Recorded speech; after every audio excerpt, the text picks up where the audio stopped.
This is Audible.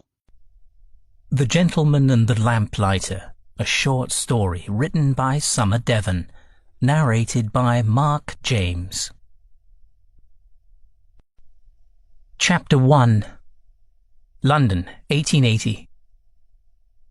After Wolver's death, Giles took to the streets at night. A gentleman could stay awake through the long night and stare at nothing through longer days, and hear no complaints about his strange habits. He had nothing important to do with himself except sort through his dead friend's affairs and offer comfort to the young widow left behind. The widow, only 6 months married, seemed almost indifferent to her husband's death, so Giles usually avoided that task laid upon him by Wool. The rest he did methodically and with care. He had to go through those papers and accounts in honour of Wolver, dead too young. Wool, the only person Giles had ever loved. Wool, who'd abandoned Giles to fulfill his duty and marry a girl his parents had picked years ago. Wool, who'd killed himself exactly 1 year after he said goodbye to Giles. Wool. The loss plagued Giles during the day and woke him up at night. Each time the truth of Wool's stupid death hit, it opened him as if he'd been slashed by a knife, and he had to move to avoid the pain. Thankfully, no one, not even the men he saw each day at one of his 2 clubs, appeared to suspect his deep sorrow. He blamed his paleness and lack of appetite on illness. Conversation carried on as usual, no dropped voices when he passed, so he assumed he had them all convinced. With time, the stabbing pain turned into a heavy ache, but he'd lost the habit of sleep and he still had no interest in pretending to be jolly. And on occasion he still felt too restless to remain still. He promised himself he would abandon the indulgence of secret mourning on the 2nd anniversary marking Wolver's farewell, the 1st anniversary of his death. That day in April, Giles started awake at 4 in the morning, as usual. The soft light of a street lamp across the lane filtered through the curtains so he could see the dim shapes of his bedroom. Giles stared at the ceiling, at the humps formed by the overstuffed chairs in the corner, then turned to stare at the reflection in the mirror, and he knew sleep had abandoned him again. Tears threatened, and he was heartily sick of them. He got out of bed, determined to outrun his internal storm. Giles yanked on his clothes and bounded down the stairs. He didn't have to sneak about for the servants' sakes. The butler, housekeeper, cook, 3 maids and valet who slept under his roof had learned to sleep through his restlessness. Still, he closed the front door softly behind him. No need to wake the innocent. He paused at the doorstep and drew in a long breath. Concentrate on this moment alone. If he could not think of the past without sorrow or the future without dreary dismay, then he must exist in the moment. He grabbed an overcoat only to hide his lack of tie and collar, for he'd been too impatient to arrange the details of his dress. But he was glad for its warmth. The night air was frosty, but almost refreshing, and held a hint of early spring. This time of night the air smelled of damp earth, horse manure with a trace of the ubiquitous dirty coal and dust bins. The only light came from the 3 lamps burning along his street and the very faint, grey, distant lights from the rest of the city. Instead of his usual frantic walk about the empty streets, he decided to concentrate. He would distinguish every sense open to him, although perhaps not taste. He balked at licking the columns at either side of his door. That faint bit of humour made him smile. He lowered himself to the cold granite step and leaned against the elaborate wrought-iron handrail. Closing his eyes, he listened so hard his ears seemed to pick up the faint swish of his own heartbeat. I am alive. It has been 2 years without Wool, but I am still alive. The thought gave him no particular joy, but it was a nice change from misery. He listened. The city slept, and not even early morning servants or milkmen stirred. A faraway clop of hooves, the call of some night bird. Wool would know what sort. Do not think of wool. Not far off he heard the tap of someone's footsteps and something wooden clunking against something metal. Someone came down his quiet street. He had at last relaxed and thus resented this intrusion. He must not be caught sitting on the steps like a vagrant or drunken carouser. Giles glared in the direction he thought the steps came from. They stopped. Something tapped. More thumping. Perhaps he would blend into the darkness of the steps, and the person, a policeman he supposed, would pass him by. He couldn't see the pavement around the curve of the road, but several houses away, sudden darkness filled the street. Of course. The sound he heard was the lamplighter going about his early morning duties. The clunk and thump of footsteps made a steady rhythm. The lamplighter strolled into view. On one shoulder rested the usual long pole, but the man had a ladder slung over his other shoulder, which he put down with a grunt. He paused, then twisted and stared straight at Giles. The lamplighter rested the pole against the wrought iron fence and walked quietly toward Giles. "Here now. Time to wake. You'll get in trouble around these parts, friend." He sounded almost apologetic, certainly not bullying. Giles sighed and rose to his feet. "No, the worst would be I'll be embarrassed, caught skulking in front of my own house." The lamplighter pulled off his cap. He wasn't tall, perhaps an inch or two shorter than Giles. His clothes, dark-coloured jacket and trousers, a uniform of sort, had been made for a fatter man, and they hung on him. But as he moved, Giles could see hints of his form beneath. "Been having a long night of it, sir?" In the lamplight that still glowed, the man's knowing smile was wide. Giles shouldn't have been annoyed, but he straightened and yanked the bottom of his waistcoat. "I am not drunk, if that's what you're implying." The lamplighter stepped back, and Giles supposed he was going to scramble back to his duty.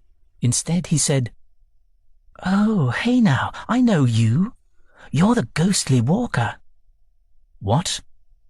"I see you all sorts of nights striding about town, in snow, in rain, at dusk and before dawn." "I don't see you."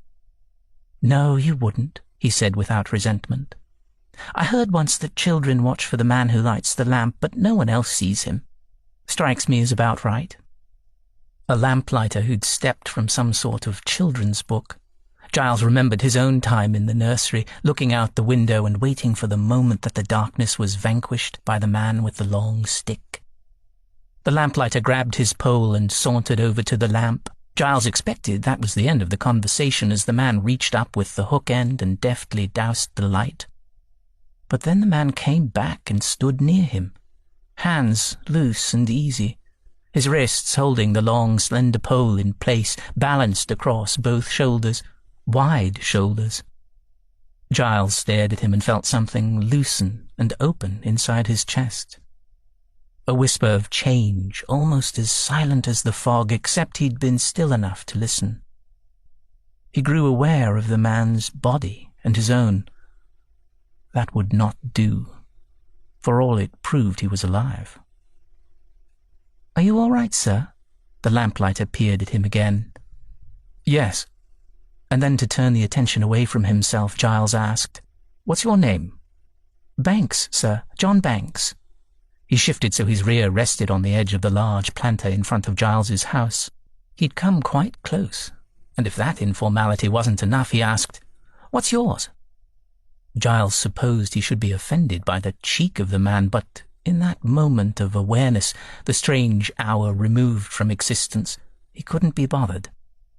"Mr. Giles Fullerton." "Nice to make your acquaintance. I just about feel as if we're old friends since I've been seeing you often enough." Giles only said, "Ah." He'd been buried deep in misery for so long he hadn't remembered the world outside himself existed. He had never noticed this man before. You like the exercise?" Giles snorted. "I asked myself why you were out in all sorts of weather." Giles almost said, "And why is it any of your business?" but amended it to the less offended, "Why would you care?" "That's my sin, curiosity." Banks sounded remarkably unconcerned. "I go about 5 miles twice, night and day, and see puzzling things. You're one of them. So why do you walk?" It was none of the man's affair, and he was rude to even be falling into conversation with a man so far above his station. But Giles didn't speak, because he couldn't think of an answer that wasn't stupid or worse, saccharine. The lamplighter didn't sigh or shift position. He might have turned to a statue as he simply waited. Banks was close enough that Giles could hear his breathing and smell him too. Wool, tobacco, sweat, and the night air was a rather pleasant mix. Apparently Giles would have to say something or shoo the man off or walk away. "Restlessness," he said at last. "Ah, I should not have asked." A bit late to recall proprieties, Giles thought. But then Banks continued. "I'd hoped you were some sort of gentleman's spy, racing from one secret location to another, carrying out some nefarious deeds." That startled a laugh from Giles. "Ha! Nothing so interesting." Banks shifted from boot to boot. "Real life is never so interesting as the penny dreadfuls or plays.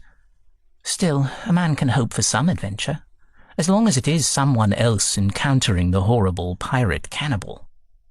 "Horrible pirate cannibal?" Giles grinned. "You read this nonsense?" "Whenever I can. Something to think about when walking. A man I know declares it rubbish for the mind and says a person's brain won't thrive, like bad food and drink won't nourish the body." "Who's that?" "A bookseller. Abrams near the Strand." Banks made a soft, disparaging sound. "But you look at some of those Shakespeare plays that are just as silly, fairies, twins and such." "You read Shakespeare?" "No, I've watched some now and again." "That seems rather—" He was going to say it seemed rather outside of what a working man might enjoy, but what did he know of a lamplighter's preferences? "Is that your favourite sort of entertainment?" "If I'm in funds, I'd rather go over to Wych Street and the Opera Comique. They have a bang-up show just now, The Pirates of Penzance." Arms up, resting on the pole, the lamplighter twisted his body from side to side, and Giles wished he could see the details of John Banks better. "What do you do for your entertainment, Mr. Fullerton, besides walk? Read?" "I read for pleasure a few years ago, but now I don't have the inclination." What did he do for pleasure? Nothing came to mind. Banks dropped to his heels in a crouch and straightened again. He did it a few times. "Are you engaged in some sort of exercise program?" Giles asked. "A bit of moving around helps a man stay limber, as you know." Banks heaved a sigh and leaned against the large pot. "Truth is, I fell off my ladder a couple of streets back. I was halfway up and a cat startled me with a yowl. I turned too fast, hadn't steadied the ladder on the crossbars well enough, and bang!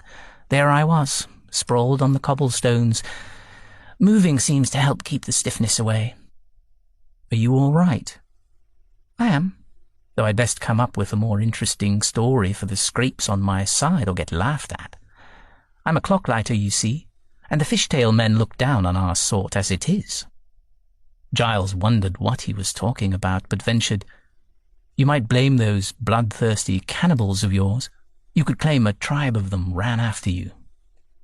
Banks's bark of laughter was loud, too raucous for this quiet place and time. "Ha! Whoops," he said. "Beg your pardon for the noise." They both waited in the darkness, but no one else stirred or spoke out. The lamplighter tilted his head back. "Sun's on its way. I got another 12 to put out. I'd invite you to come along walking, since I know it's your hobby, but I suppose that wouldn't do." He walked back to his ladder and hoisted it with a grunt. "Why do you carry that?" A few of the lamps need repair, Banks yawned. I best be on my way. And you can probably sleep now, I think. Why do you say that?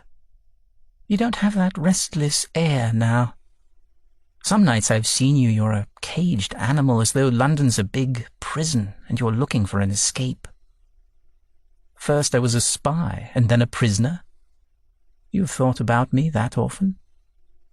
Often enough. Banks carefully drew his cap from the jacket where he'd stuffed it and jammed it back onto his head.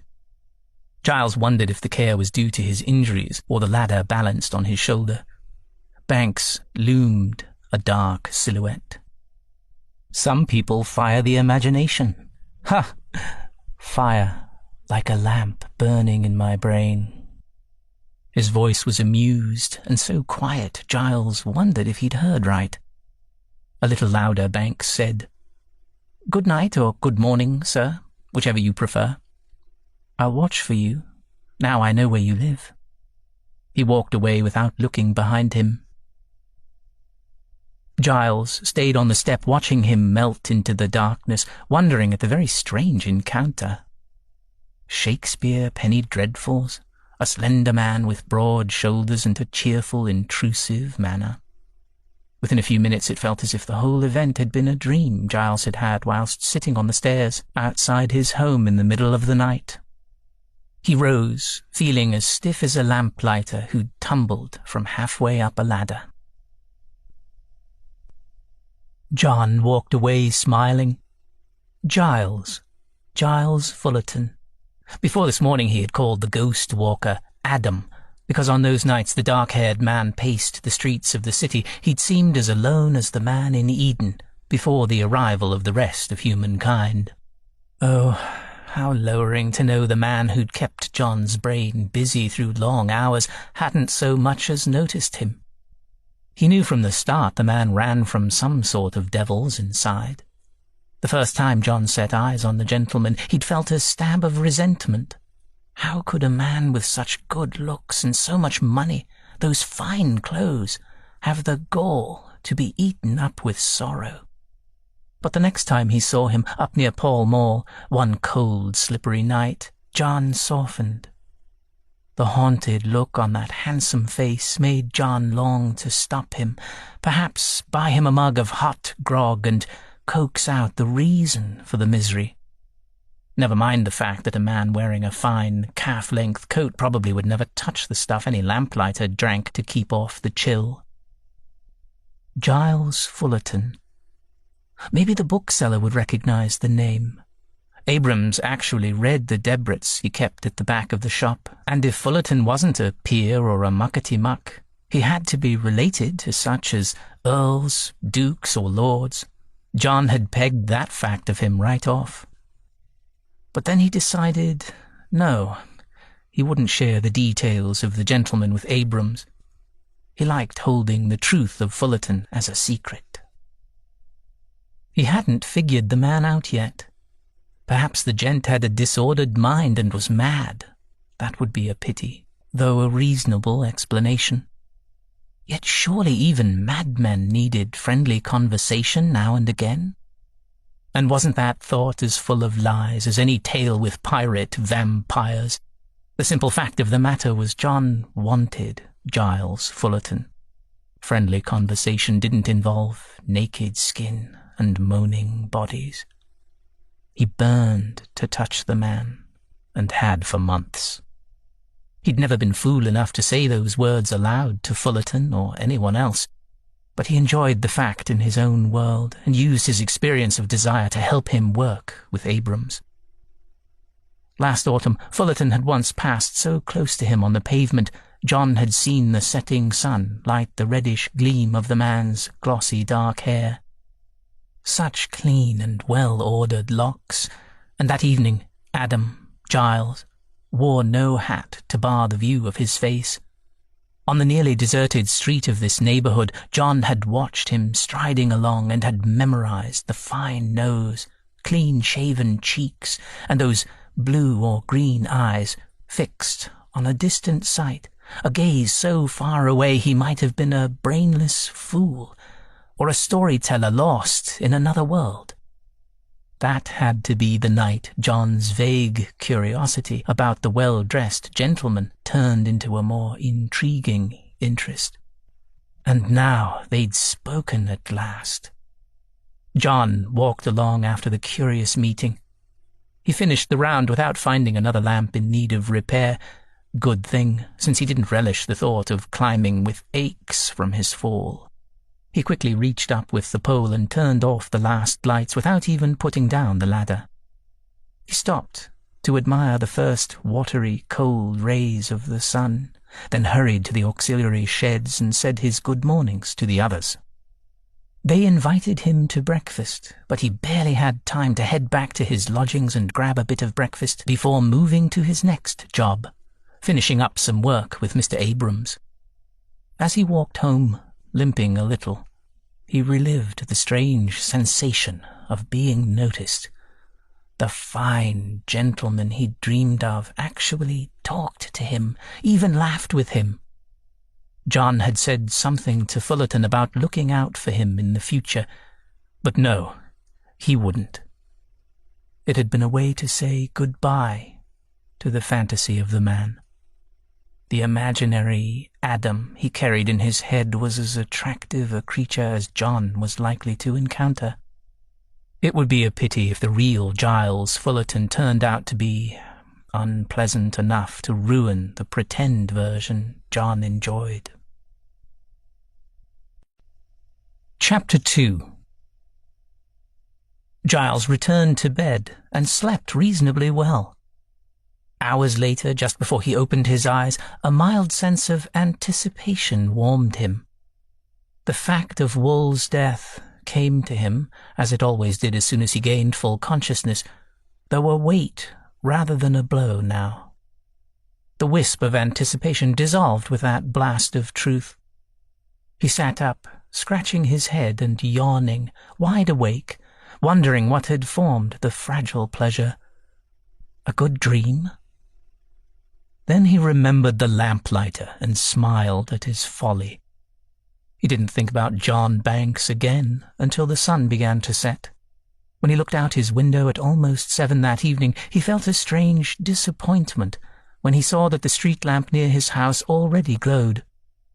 He stared out at the flame and thought of all the times he'd seen men like Banks without really noticing them. Servants, people he passed on the street, everyone actually.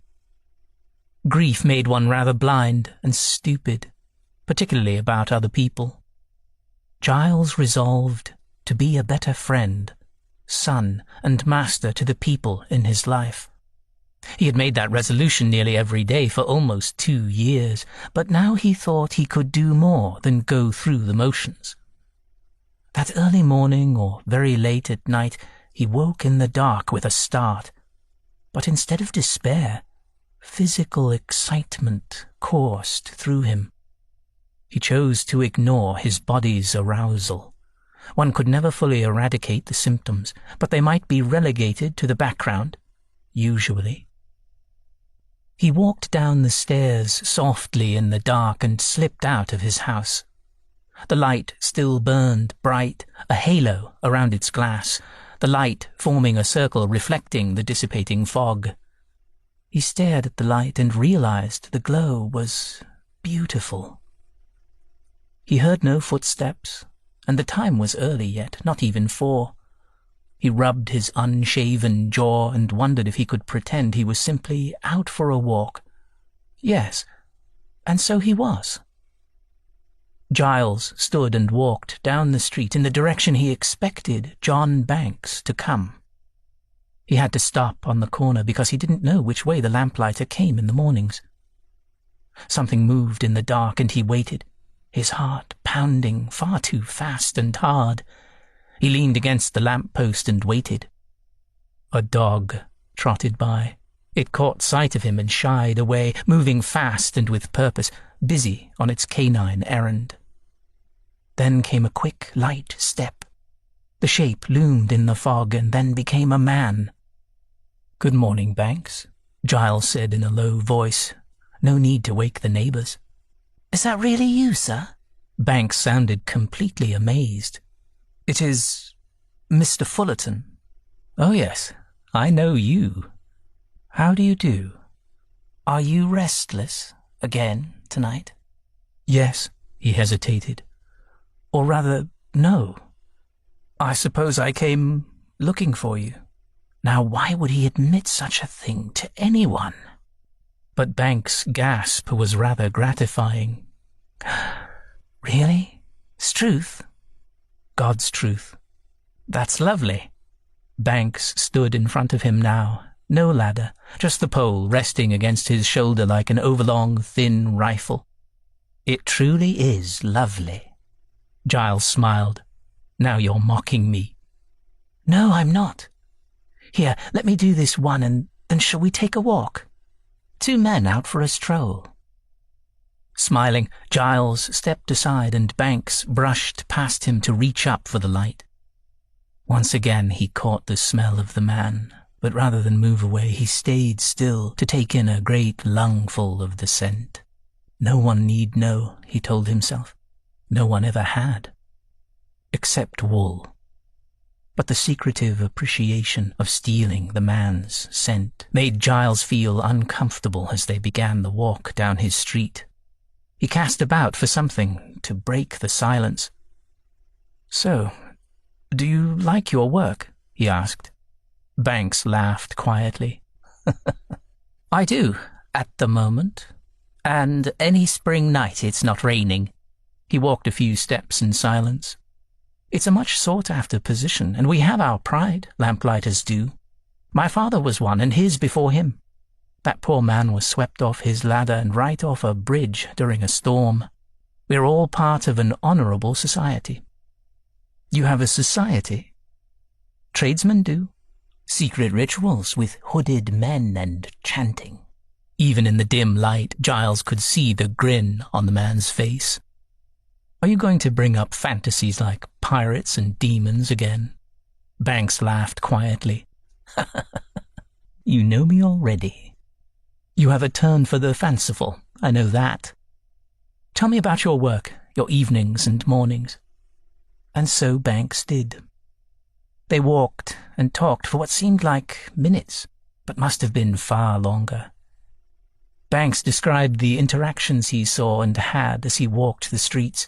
Sometimes a meeting might consist of a quick chat with a copper, or a cup of tea thrust at him by an old lady unable to sleep. Dogs, and sometimes children, wandered along behind him, and at one corner a cat waited for him every evening and followed him amiably down the street past a few houses. Other nights I bundle up against the rain and cold and pray them lamps wouldn't require more than a sparking and a dousing. I'm cold, days at a time. Here we are, at the last lamp." Giles realized he must turn around and walk home. He bid his new friend a good night. But the very next morning he woke before dawn and went outside, and once again he didn't take his old walks. He was waiting when the lamplighter came along. They walked together and made interesting, though not intimate, conversation. Yet Banks infused every subject with a kind of enthusiasm that made objects as ordinary as street signs or roosters seem as if they were close to his heart. Giles listened to the man describe everything from people he knew to the plays he enjoyed. Some of the plays Banks described he apparently had invented in his head as he walked. Giles was ashamed to have thought that a man such as a lamplighter wouldn't have the mind to hold such an imagination. He, in his turn, talked about lessons he'd had in school, about his family's country house, which he realized he must visit some day soon. "Have you been outside London?" he asked Banks. Banks said, "Only the one time, and I barely recall it, but I like the city well enough. It's a dozen little worlds in one." "Where do you live?" Giles had become greedy for personal information. "I have rooms, a small lodging, but it hasn't been home since my Celia died. It stopped being a home the moment my wife's heart stopped. I avoid the place." "How long ago did she die?" 3 years. "You must have been a child when you married." 18, same as her. We were friends from the time we met. Met her just how I met you, lighting a lamp when she stopped to say good evening. We were married 3 years, until she died. You're 24. You sound astonished. You guessed me older, eh? About 30 or so. It's being out in all sorts of weather. Not at all, said Giles. Although, yes, Banks did have the air of an older man. I'm 24 as well, but I interrupted. Tell me more about your wife. Banks hesitated, then said, I miss her every day. She was my dearest friend. We knew the best and the worst of each other, and the way we laughed together. I don't suppose I'll laugh so hard again. Giles swallowed hard and held his breath against the familiar sorrow, to hear someone else echo his own pain. I'm so sorry for your loss. He managed to sound sympathetic, but not choked with pain, thank goodness. It's easier now, but I'm guessing... His voice died away. Beg pardon, Giles said.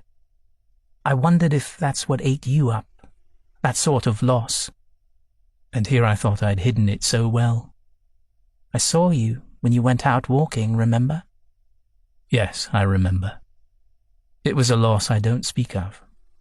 He pushed his hands into his jacket pockets and balled his fists. I won't tell anyone. Giles didn't stop to consider the wisdom of what he said next. He'd never been able to breathe a word, and now the words came out, measured and careful, but the truth at last, bottled up for 2 years. I lost someone I cared about a great deal, someone I loved more than anyone else in the world. A sudden death, unexpected, though we were no longer close. Before that we laughed, the way you said. We knew the worst of each other, perhaps not the best, and yet we cared. It was a comfort and a balm to know that sort of absolute affection, and a great hardship to lose it forever. You're speaking of a friend?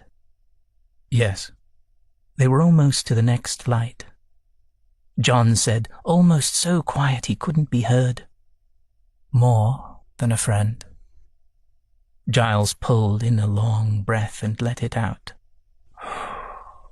He wasn't foolish enough to answer. Banks didn't ask again, to his relief. Although perhaps that sense of relief loosening his clenched pain was more than avoiding awkwardness. Speaking the words seemed to reduce the burden.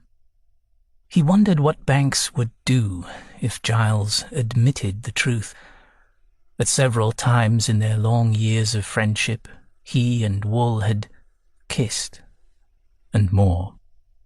They'd touched each other with pure lust. Recalling those times, he blushed and felt a tightening in his body. Mortification and hunger mingled as always. Banks would lose his easy, too informal manner. Perhaps he'd touch his cap and hurry away. Or maybe he'd hurl vile imprecations at Giles, here in the middle of the pavement, in the middle of the night, loud and horrible words. He had enough of a way with words.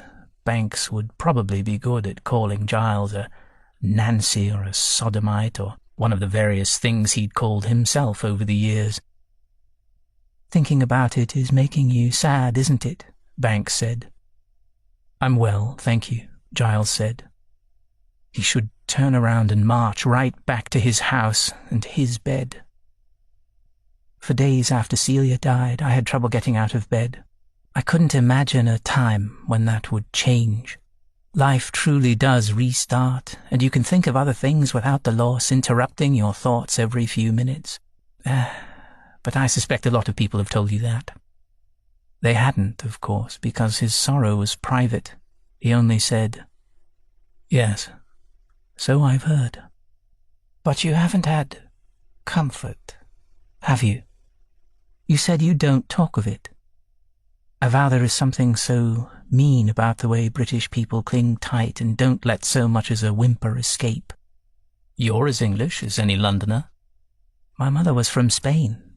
She named me after John Bull. That explained the large eyes, the dark hair. I worry about the English need to hold tight. You might explode with pent-up emotion. Giles was nettled. One's reticence is one's own business. No, you're right. I beg your pardon. The apology came easily to Banks, but it sounded sincere. He promptly ruined it. I just think of you walking all night with no one to talk to. It makes me want to howl. Giles scowled at him. I fail to see why it's your lookout.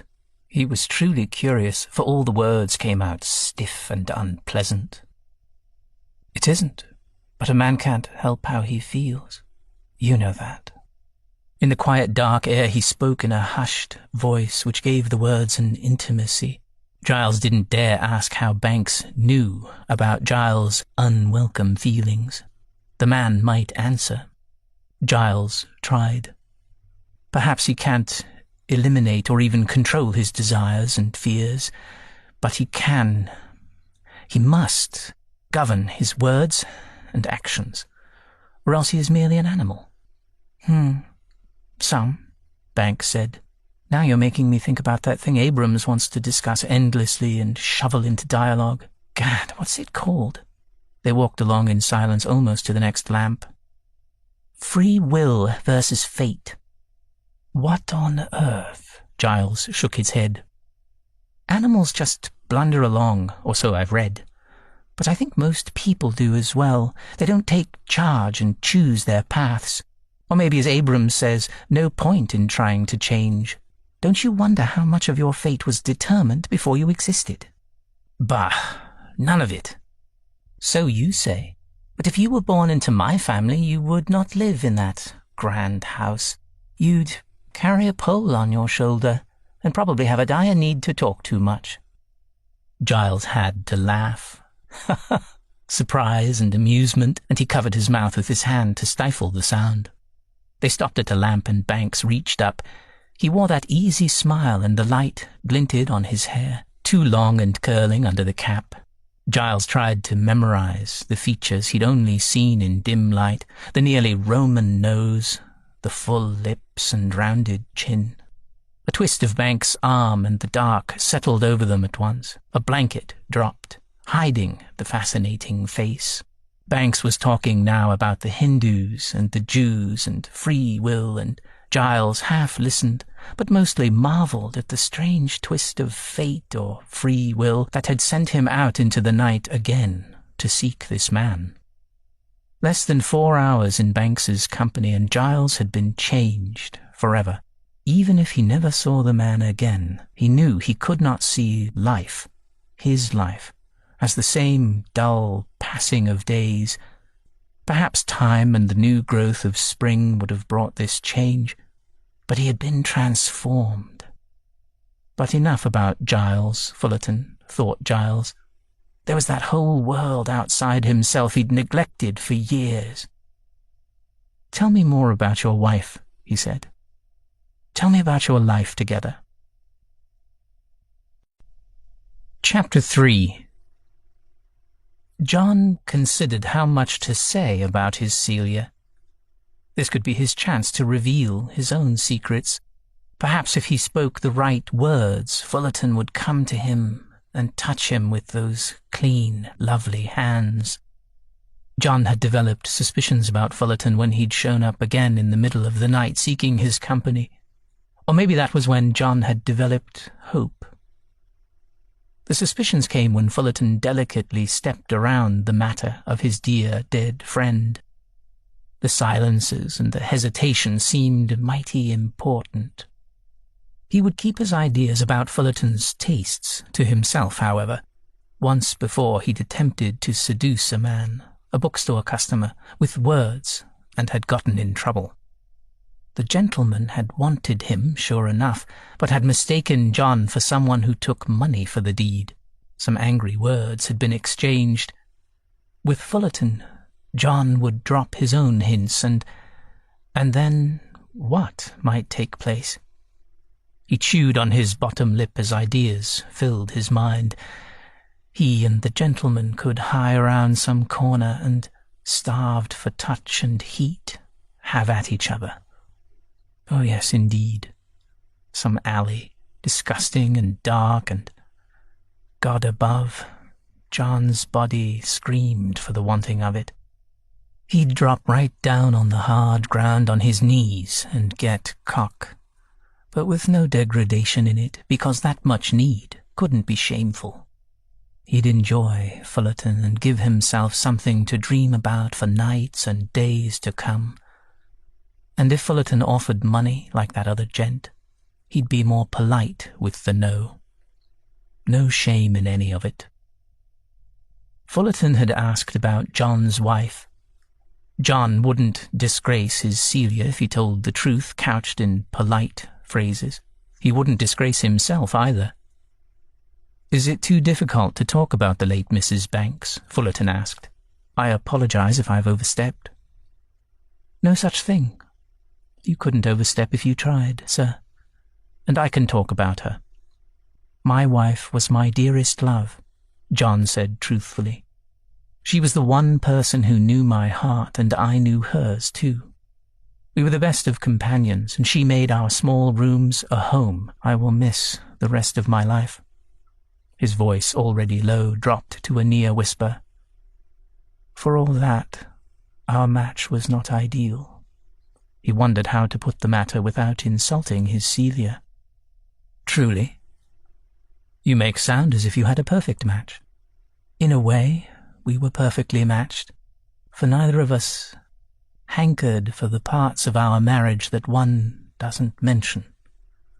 He fell silent. Fullerton drew in an audible breath and let it out with a careless, "Oh?" Encouraged, John said, "She and I met and talked and talked. Almost at once I knew the truth of her, and that she and I would be good friends. Eventually she spoke of another girl, and showed me the notes she'd written but hadn't sent. Celia was honest with me. I was more of a coward and didn't say anything to her until later, the night we decided to marry. He was still a coward, though. He glanced at Fullerton and decided he wouldn't go any closer to throwing himself into the soup. Ha! He'd describe the flavor, scent, and ingredients, but never use the word soup, or in this case, sodomite. At any rate, Fullerton had asked about Celia, not perversions. So John went on. "Her family was not well pleased at her choice, but I think they allowed it because before me she'd claimed she'd never marry. For all our partialities, we were young and lively, and, Lord, we could laugh about anything, including each other's habits and forms." No, he was not going to describe their times in bed, of their laughter, curiosity, and at last, a kind of tenderness. As Celia had said, if they were to partake of second choice, at least they had a tasty meal of it. He'd pointed out that young animals will eat anything, even if it made them sick, and Celia had mimed vomiting while pointing at him. His smile at her silliness vanished as he recalled the fast, nightmarish end of their life together. She died of a fever and a cough. I caught it as well. I barely survived. By the time I'd recovered, her family had come and fetched her body away. They'd never liked me because she was too fine for me, a merchant's daughter. Remembering her loss was easier now than it had been even months ago, but speaking of it still hurt. Probably because he so rarely mentioned his dead wife. My Celia had good taste and knew fine furnishings and fashion and how to speak to anyone in a genteel manner. But for all that, she had the bawdy manners of a docker when we were alone together.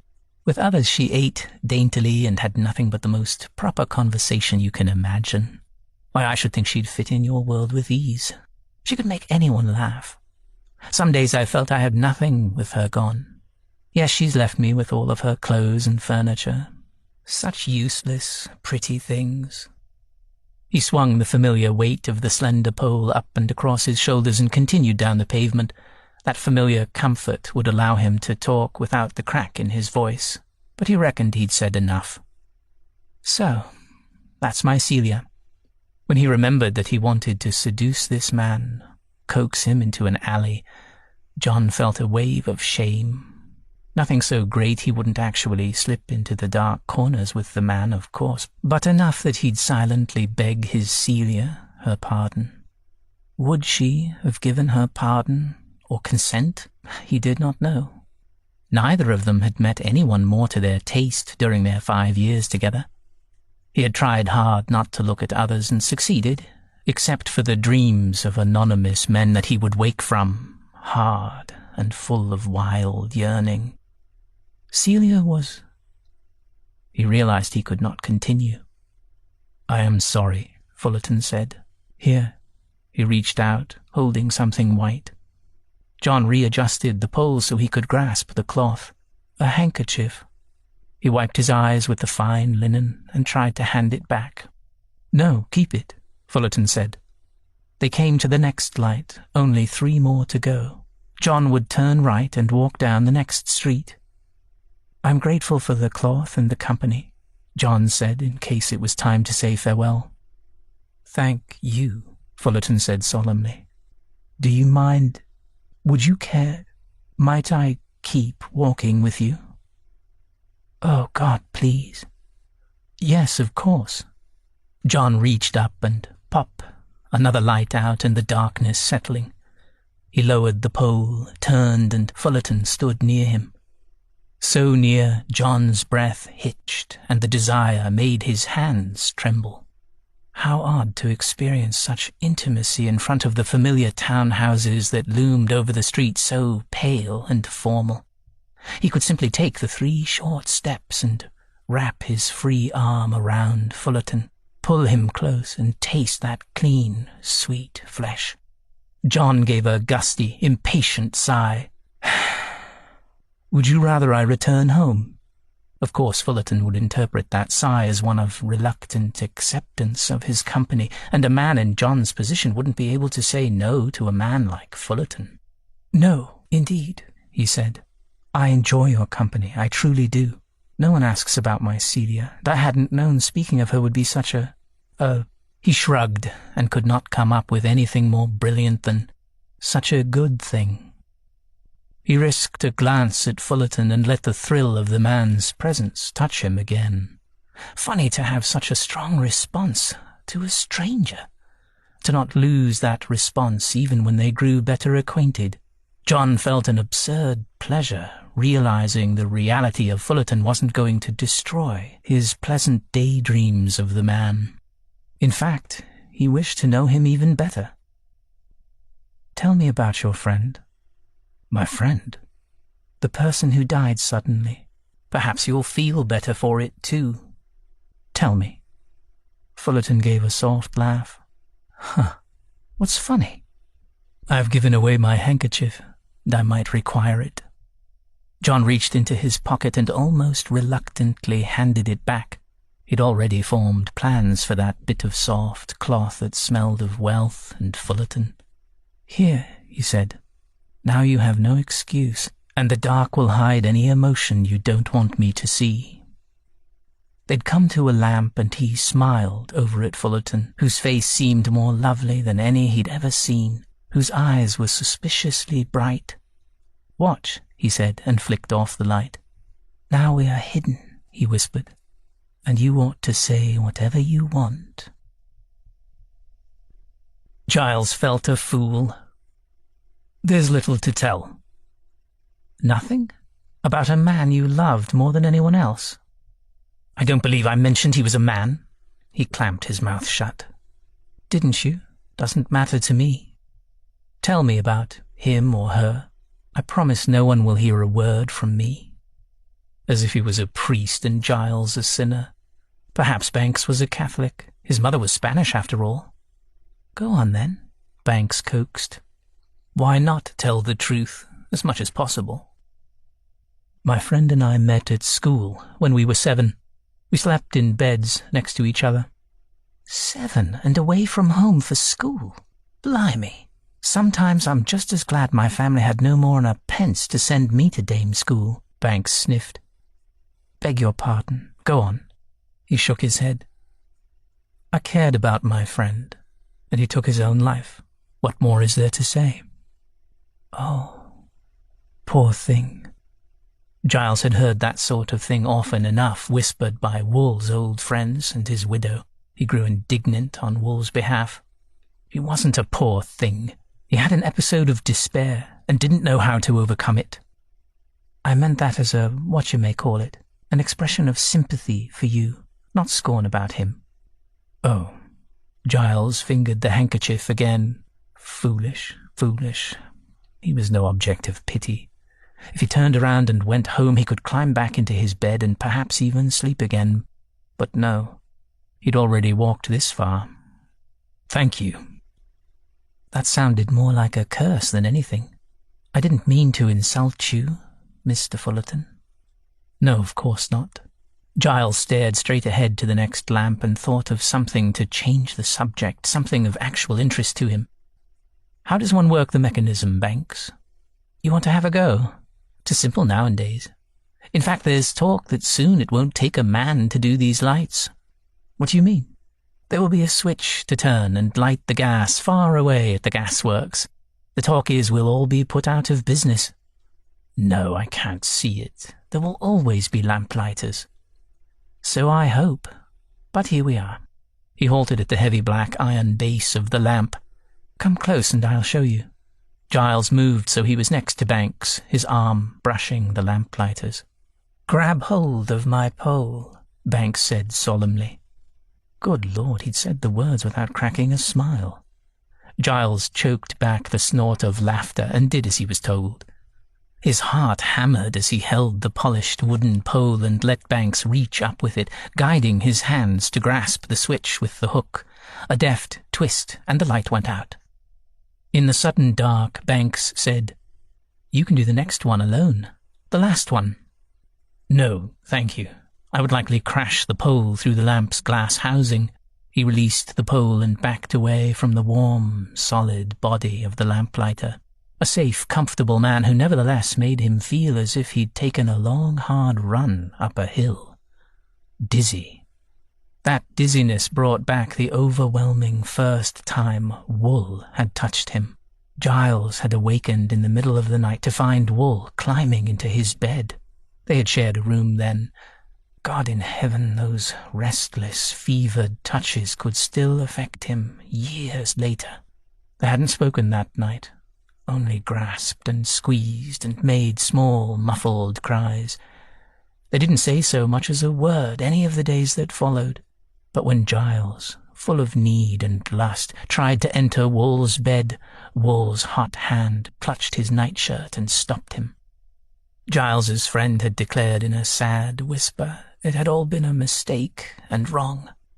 Giles pretended to agree. And 2 weeks later, when Wool had slid into his bed again, they'd begun the pattern again. Wool. Wool over his eyes. You all right, Mr. Fullerton? Something the matter? I'm fine. You are indeed. Now there was a smile in his voice. We are done, you know. We? How about stepping up to my place for a cup of tea? Will they miss you? Now he might refuse without looking ungrateful or like a coward. I can't. My servants will raise an alarm if they find me missing. No. No one will miss me. The 2 rooms were small but clean, and the clutter hardly worse than the display in Giles' own home. He'd thought a lamplighter would live in grim poverty, but not this one, perhaps because of his late wife. Small rooms, yes, but cosy and pleasant. He walked about the room as Banks put coal in the hob and adjusted the heavy kettle into place on an iron hook. Trying not to stare at the curving backside of his host, Giles examined a small print of a country scene on one wall. Is that a place you know? Banks looked up from where he knelt by the fireplace. No. I went out of London once, years and years ago. All I remember is climbing a huge tree that looked like that, and getting stuck up in it until the local farmer got a ladder. Celia brought me that picture to remind me of it. Do you suppose she wished to remind you that if you climb too high, you'll suffer consequences? Banks laughed and rose to his feet, wiping his hands together. I hadn't thought that, but could be. Ha! Seems you knew my Celia, although could have been about the future, not the past. We talked about going out to the country for a spell. Never did. He walked to a cupboard, opened it, and pulled out a jar. Want a biscuit or two with tea? The lady who cleans for me left something with nuts and ginger. Thank you, no. He couldn't imagine eating food at this moment. His whole body felt tense, ready to flee the rooms or wrestle Banks to the ground, and that mouth, smiling under his. It would taste like heat and light. God, the thought was more than enough, and he'd already imagined putting his hands on the man's rear. He put his hands behind his back and peered into a small cabinet that held teacups and saucers. This was as much a kitchen as the rooms contained. Through an open door he saw a bed designed for 2 people, neatly made with a fringed cover. Of course, Banks's wife. The rooms had paraffin lamps, no gas in the building, and probably no indoor plumbing. Banks silently put the cups and saucers together with a couple of spoons and pulled down the small jar of sugar cubes. Giles wondered why he had agreed to come into this man's rooms and invade his life. The place smelled of some sort of cheap cleanser, tobacco smoke, and Banks, the odour almost as exotic to him as the low-ceilinged place. "It's a very pleasant residence you have here." Banks looked up at him with a small frown. "No need to say anything. I know what you're used to." "Mr. Banks, your house and the Buckingham Palace might be nothing like my own house, but I can appreciate them both." Banks laughed. "You're right, of course. Sorry I'm prickly. I'm not used to company. Makes me a bit nervy." Giles would never have guessed the man was ill at ease, but then he'd been too caught in his own tension. They'd been easy outside on the street, almost like friends, and now his own discomfort arose because he felt surrounded by Banks. In this small space he seemed to fill Giles's senses and mind. Perhaps if he just touched the man, a careless pat on the shoulder that no one could interpret as containing evil intention, that would help Giles relax. He drifted closer to the table where Banks was peering into a teapot. Giles lifted his hand, gazed at his uncovered fingers, no gloves for these strange forays into the night, and lightly rested his fingertips on Banks's shoulder. He might have set off a bomb. Banks whirled around. The lid of the pot dropped to the table with a clunk. Giles raised his hands instinctively to ward off any blow, but Banks grabbed Giles by the wrists and pulled at him, and suddenly Giles was yanked into the strong embrace of another man.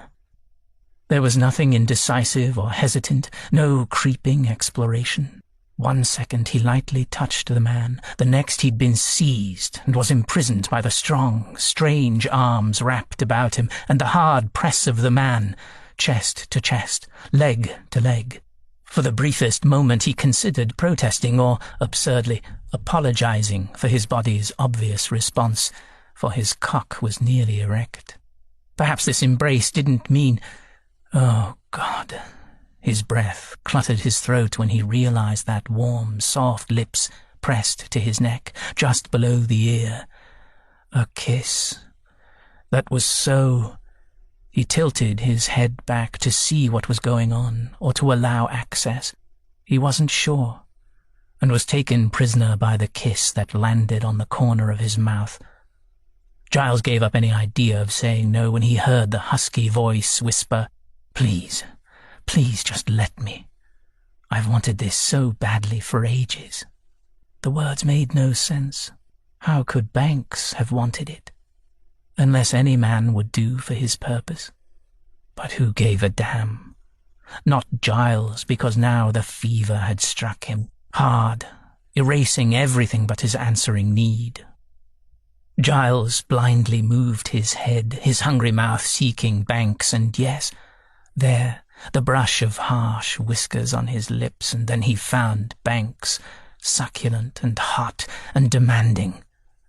He groaned against the pressure and reached to hold Banks's head, letting his fingers explore the soft, overlong hair, which was springy and strong under his touch, and so much like the man himself, a bit out of control and overwhelmingly desirable. Beyond the cool strands and the shape of Banks's skull, oh, so many details. But who could pay attention to anything but the long and growing longer kisses, so delicious and wet and deep? His cock was rock hard and slid along Banks's erection, touching through so many layers of cloth. He reached down and tentatively traced the shape of the other man through the thick trousers. There was no turning back now. Once he'd touched that object, no one could pretend there was no sexual longing between them. No more pretending. No more accidental touches. He grasped the obvious evidence of Banks's interest and felt his own cock twitch with impatient need. Yes. Banks had yanked off his boots. Now he pulled off his jacket, his tie, his waistcoat. He deftly shoved down his braces and unbuttoned his trousers. Giles had rarely witnessed such raw eagerness, and his own body answered with an electric shiver of excitement. He attacked his own buttons with less grace, pausing when he saw Banks naked, entirely, gorgeously pale and muscular in the dim light. He'd never seen anything as breathtakingly beautiful before, and he, Giles Fullerton, was allowed to touch and taste that body. They stood 2 feet apart, naked, yet not touching. Was that heat, the glow of Banks's body he felt brush his skin? Giles shivered. Cold, Banks said. Can't have that. And he gathered Giles close in a slow, careful embrace. Giles hissed as their skin, so much bare skin, touched. Entirely naked with another person. He had only had this experience once, in a lake, exchanging teasing, fleeting touches with wool. Nothing like this strong, unmistakably aroused male body, nude and almost engulfing him with heat, demanding, not teasing. "Come with me," Banks whispered in his ear. He released Giles, who whimpered at the loss of all that flesh against him. But then Banks grabbed his hand and pulled him along into the other room. This had been Banks's marriage bed, but Giles wasn't about to remind him of that fact. They yanked down the covers and scrambled onto scratchy sheets. Giles gave a half laugh as the strong arms pulled him in again, and within a heartbeat they had arms and legs wrapped around each other, body pressed at last to body. He could hear Banks's heartbeat thumping under his ear. Giles had imagined that Banks would be lithe and skillful in a way he'd only dreamed of, but he wasn't ready for pure eagerness. That was 1,000 times more exciting. The hunger seized him as well, and he forgot everything except the need to feed it with his hands and his mouth. They kissed, lying on their sides. A few seconds later, Giles was on his back and then rolling on top of Banks because he'd become as aggressive as he'd ever been in his life. They might have been wrestling the way they tried harder to get close to each other. Giles's cock, slippery with near spending, slid along the skin of Banks's groin, such delicate, smooth skin as he flexed against him, wanting inside his body, inside all that perfect heat. When Banks reached down and grabbed his cock, Giles shuddered and nearly orgasmed at once. He rolled back onto his side and watched as Banks grabbed them both, unable to wrap their cocks in one hand but holding them together, that astounding sensation of another man's most intimate, excited part of himself, pressed to Giles's own cock, the thing he usually touched with some reluctance because, oh, This was exactly the sort of sight or thought or need that would make him stroke himself.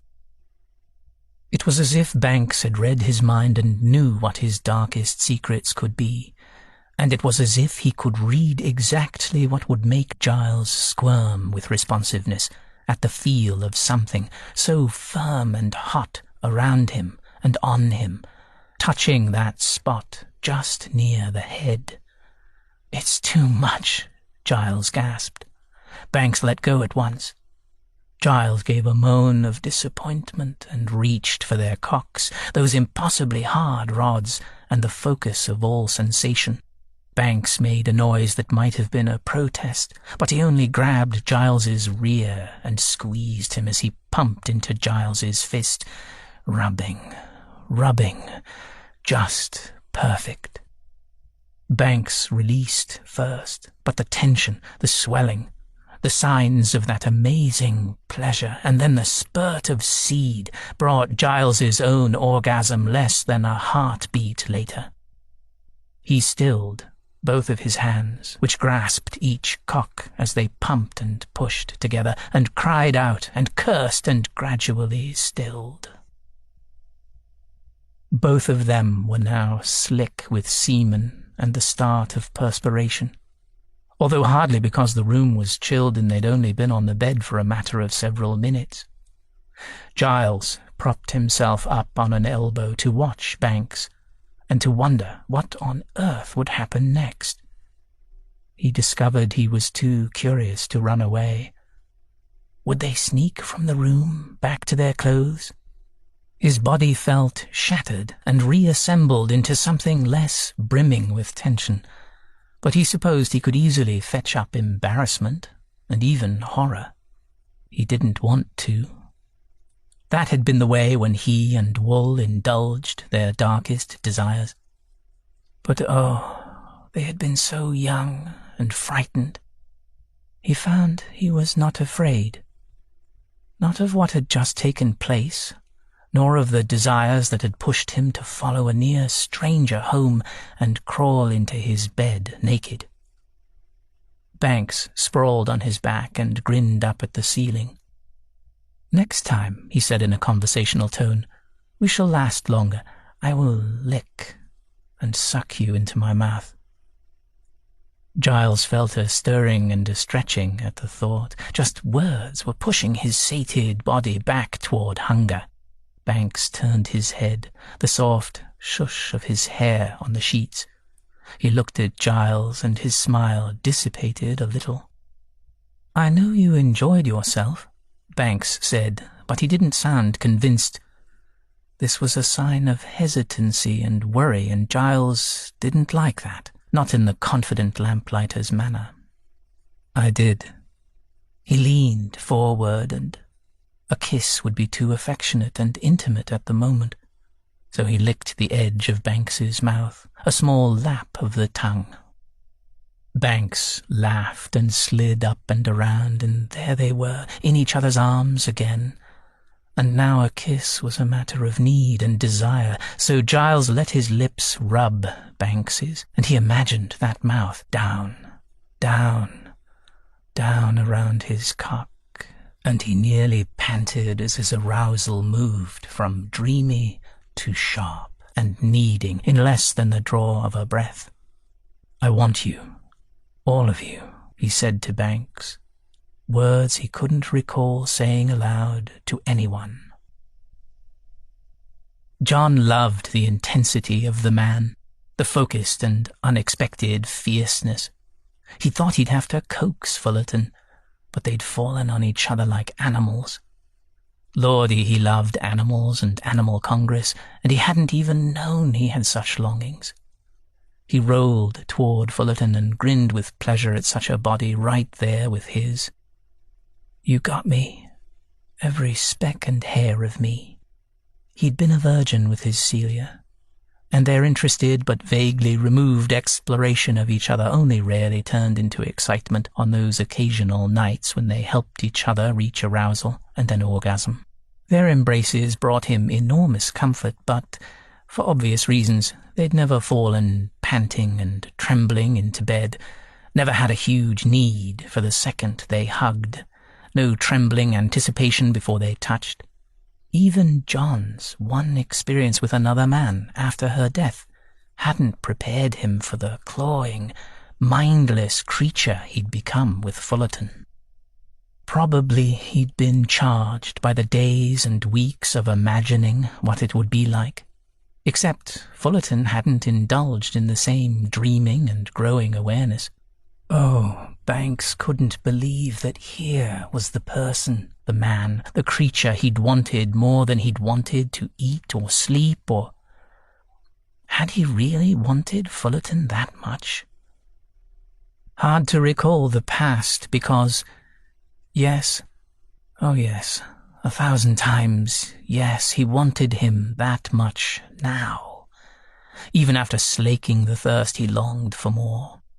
And glory be to heaven, Fullerton apparently wanted him as much. Fullerton kissed soft, and then kissed harder, and then John got to fulfill the promise he'd made, taking Fullerton into his mouth. Never had anything tasted as delicious as that glorious and rather larger than he'd expected penis.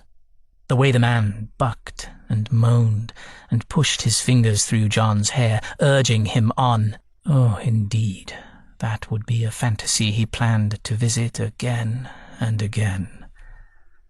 John lay on his stomach and pushed his own erection against the bed as he sucked and swirled his tongue over the head and nibbled lightly on the shaft. So perfect. Thank you for this gift, he thought. And when Fullerton pushed him over and did the same sort of exploration with his lips and tongue and hot, wet mouth, John knew he'd never have a more exciting moment in his life. Chapter 4. John cried out with astonishment as he reached orgasm again. So fast, too fast. He wanted this to last for hours. For a moment he forgot everything, even Fullerton's eager thrusting, but then he happily returned to his task.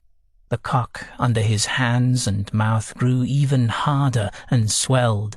He felt powerful, watching Fullerton's helplessness in the moment of crisis. He licked his lips, and then he licked Fullerton again. Fullerton tugged at his hair, and he crawled back up so they were face to face again.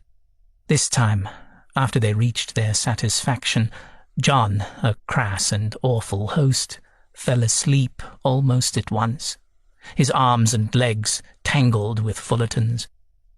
The only reassurance he had as he slipped into sleep was that he could feel and hear Fullerton's own breath coming slow and easy, a sign that he too was falling asleep. He woke to Fullerton slipping out of the bed and sneaking away to his clothes. Well, of course that would be the way this sort of thing would end. It would be easiest if he pretended to sleep and let the man disappear into the... He glanced at the one window in the room and gave a silent groan into the bright, full light of morning. Letting the man vanish would be easiest. He got up and, after a moment's hesitation, found some trousers, pulled them on and buttoned them up. He snagged a shirt from the hook on the door, practically presentable. Fullerton was nearly dressed and looked up at John's arrival with the haunted face he'd seen on those streets at night, wary and weary. He looked rumpled, as if he'd been running in a gale. So that would be the opening of this new sort of conversation, the talk between two men who'd touched intimately and who barely knew each other. "I got a brush you might use," John said. "You don't want to go out looking like you've been assaulted." He tried a leer at Fullerton, but the gentleman only looked away as if embarrassed for John. Alas, alas, that the time in the bed was the only perfect part of this morning. Still, John wasn't going to be deterred. "I enjoyed what we did. It was lovely, and no one was harmed." He shouldn't have sounded so belligerent. But apparently that was the right thing to do, because the look of discomfort almost vanished. Fullerton came near to smiling even. Yes. He didn't say anything else, but it was enough to relieve John. I'd best go, he said almost apologetically.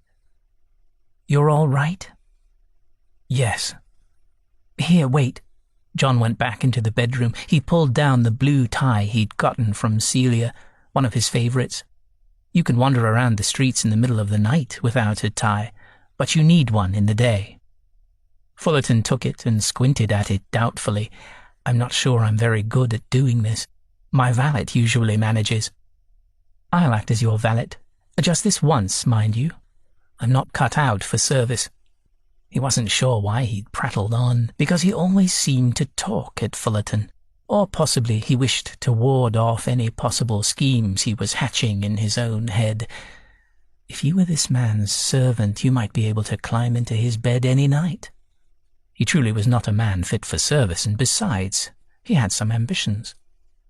John stepped forward and watched Fullerton drape the tie around his neck and then wait with his hands at his sides, a man who knew how to allow other people to dress him. Except then Fullerton craned his neck and looked down. It's very nice, he sounded surprised. What? Oh, the tie. Yes, I like it too. John hadn't done this for anyone else for ages. He used to help his father toward the end of the old man's life. He had to flip and twist the cloth a couple of times before he remembered how to make a proper knot. As he worked, he mock-scolded. You think a man who does no more than light lamps and sell books has no taste at all? You sell books? On occasion. He stepped back to survey the tie. Not bad at all, and the blue looked attractive on Fullerton. He suspected most colours looked good on the man. Now you look less dangerous and sneaky, not that you could ever look such a thing. I should walk back with you. Oh, no need. The man didn't have to sound so horrified. Fullerton went on. I know my way, and we're only about 2 miles from my house. John tried to think of a way to say goodbye and, please, might we do this again?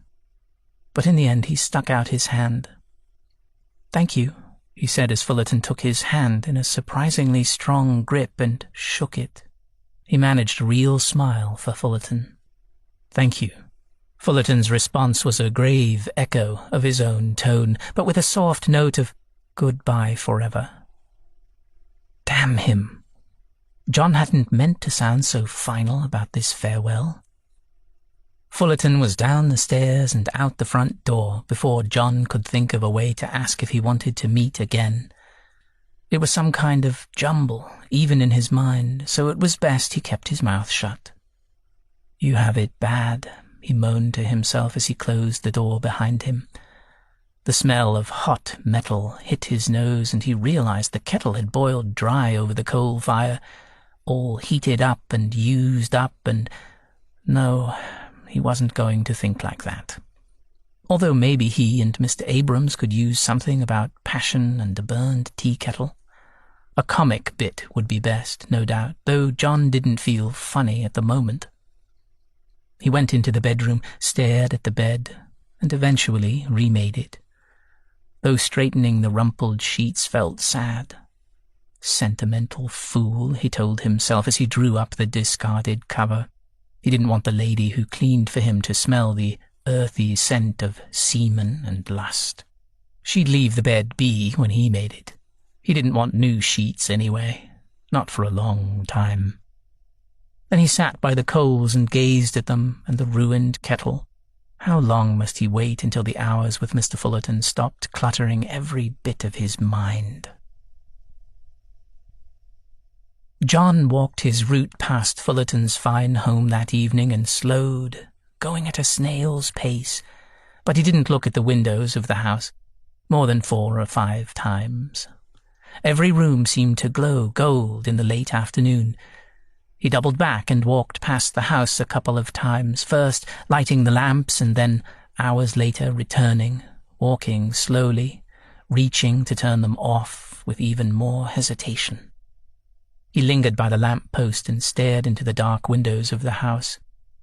He waited so long he heard the first distant call of a bird that wasn't a rooster. As he trudged back to the shed, late again, he considered the fact that they had no future together. Any fool could see they were nothing alike. Except, turned out, he was a fool. The walking and talking together through several hours had shown him they had much in common, and then when they came together in his rooms, he realized he groaned aloud, and Mr. Watkins, a fellow lighter, stared at him. "Are you well, Mr. Banks?" "Never better," he lied, and managed to avoid the usual routine of tea with the lads at the cafe near Covent Gardens, around the corner from the impressive Royal Opera House. John enjoyed his small life and almost resented the interruption of his usual patterns and thoughts. No, what he disliked was realizing how lonely and dry his life had been until Giles Fullerton talked to him. Curse the man for showing him a warm and brilliant light and then reaching up and turning the damn thing off, leaving John in the dark again in his small rooms and small life, alone.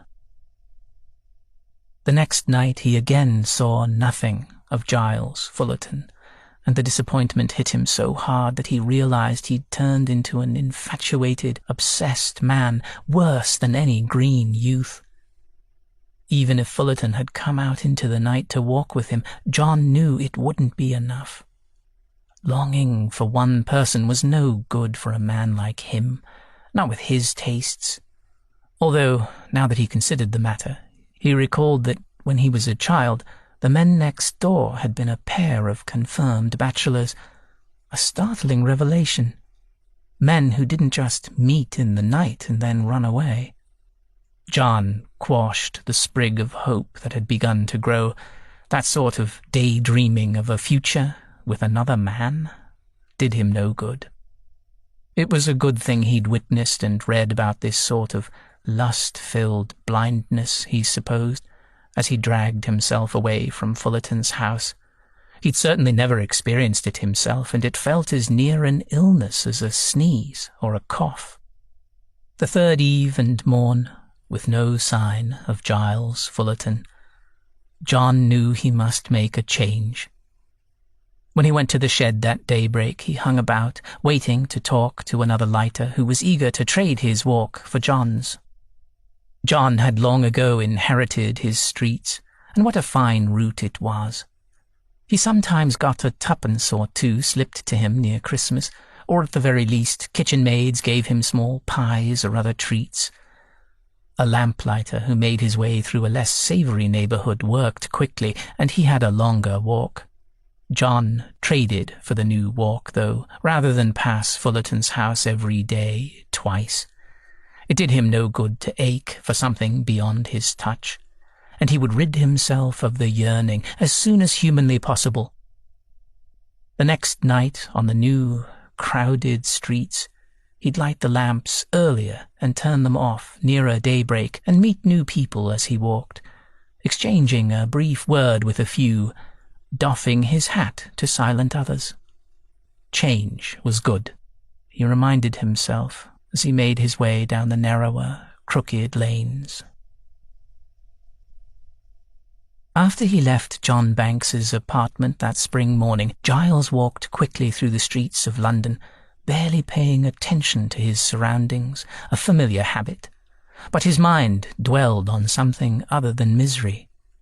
His body ached pleasantly, and he felt cleansed rather than filthy, as he had in the past. And that brought the memory of wool. He let loss and sorrow wash through him, and then his thoughts returned to the interlude, as he already called it. Perhaps that handshake and the pleasant smile Banks had given him was enough to keep regrets at bay. Was Giles so easily swayed by the man's confidence? How odd that he could walk with a light heart because they had ended with a real smile and handshake. And really, it had to be an end. He'd always considered himself strong, except for this one weakness, the one he'd discovered when he was a boy in love with a school friend. The physical contact was bad enough. He would be a steady person again and not allow the strong emotion to buffet him.